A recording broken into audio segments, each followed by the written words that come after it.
all over West Michigan. This is 24-Hour News 8 Football Frenzy. Well, hi, everybody. Welcome to another action-packed, highlight-filled edition of the Football Frenzy. I'm Jack Doles, joined by the Frenzy crew, Larry Figursky and Casey Jones. Tonight, highlights from 20 games, and we start with our 3 spotlight games.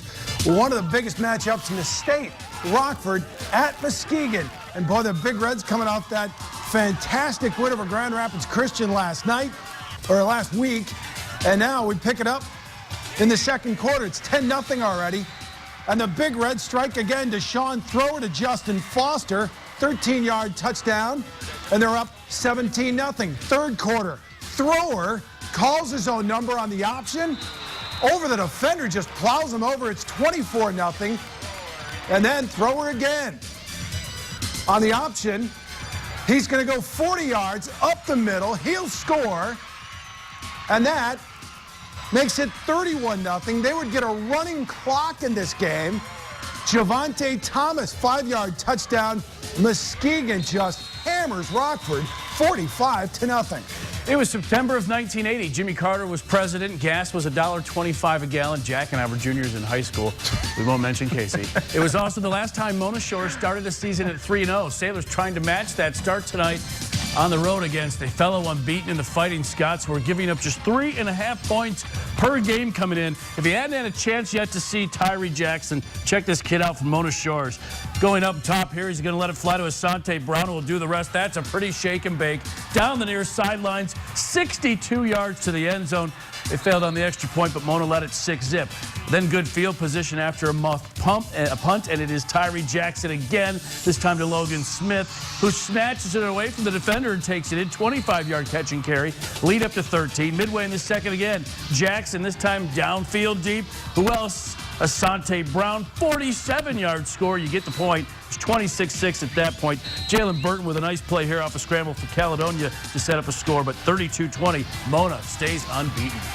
Our third spotlight game, we head north. The Newaygo Lions are 2-0 and a great way to build off of last year's success. Their best season in nearly 2 decades, traveling to the Central State Conference rival 2-0 Lakeview. The Wildcats have played Newaygo 8 times in school history. They've never beat the Lions. Trying to do just that tonight. Lakeview off to a quick start, up 7-0. They add to it before the half. Nate Sherlow, 31-yard money ball to Brad Hamlin. Wildcats led it 14-0 at the break. Second half, Newaygo gets on the board. Rio Heinzman, this is not going to be the last you see of him. 3 yards out, 3 yards in, 2-point conversion good. It was a 14-8 ball game. Wildcats, though, they answer. Garrett Cavendish somehow stays on his feet there for the 10-yard score. PAT no good. 28 Lakeview was rolling. Newaygo gave themselves a shot, though. Heinzman spins 5 yards in, but the Lions needed to get the ball back with 3:20 to play. Down 20-14. Ask and you shall receive. Bad snap. Who other than Heinzman to make the stop at the 25-yard line? And with under a minute to play, they seal it. Guess who? That's Heinzman. Beating his man to the edge. A 7-yard game-winning score. Newaygo comes back to win 21-20. Next stop, Zeeland Stadium, where Zeeland East couldn't afford a letdown after last week's win over their rivals from West. Tonight, the Chicks against 2-0 Hudsonville. And the Eagles strike first. Mason Opple on the keeper off the fake. He breaks it 36 yards, dives into the end zone, 6-0. Second quarter, Mark Dieterle on the delayed handoff. He's going to go 23 yards. Hudsonville jumps out to a 12-0 lead. And as soon as our cameras leave, Zeeland East goes off in the second half. They win it. Final score, 14-12. The Chicks now 2-0. Just down the road in Holland, the OK White and Red 1-1 Panthers of West Ottawa entertaining the 2-0 Pioneers of East Grand Rapids. Great game. Third quarter, 16-14. Pioneers, that's Mickey Roth rolling out. Finds Mason Bamber, the tight end, 13-yard score, 23-14 East. Fourth quarter now, 2:45 to play. West Ottawa's Jarrett McNitt. Great night for him. Over the middle, that's Alex Zimmerman, 11-yard score. It was the lead down to 23-20. West Ottawa then fourth and long, under a minute to go, and McNitt to Zimmerman along the sidelines, who makes the grab and just gets the feed in. Pretty play. Sets up this 45 seconds left. McNitt drops back. The bomb to Zimmerman again, who makes the grab and will dive in. 59-yard touchdown, 27-23 West Ottawa.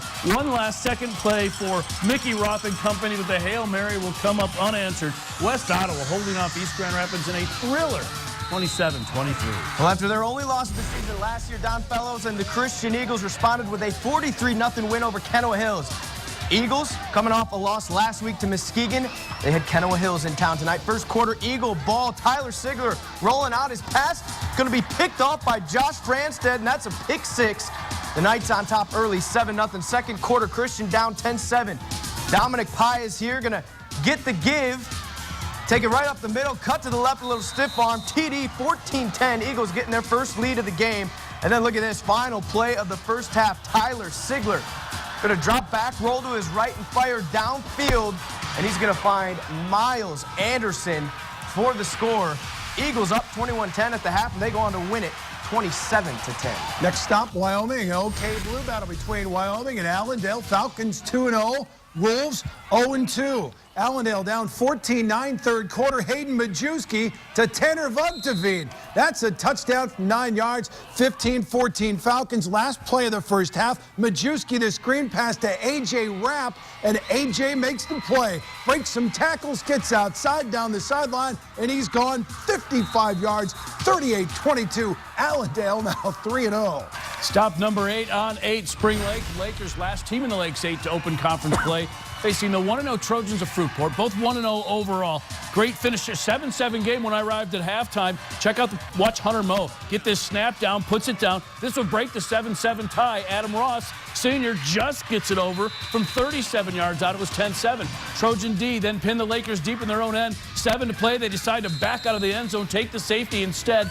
Made it 10-9. Fruitport then one last chance on the ensuing possession after the free kick, but Colin Cribley pulls it a bit to the left. They come up short. Spring Lake holds on tonight, 10-9. Cedar Springs looking for a 3-0 start, but running into a team in Wayland Union that has just ended an 18-game losing streak, and that's momentum for the Wildcats. Using that, tied at 6 in the third. That's Mike McClusiak for the 6-yard score. It was 12-6 Wayland. Then in a 20-20 game, fourth quarter, Trevor Clausen giving to Jack Phillips. 3-yard touchdown, 2-point conversion good.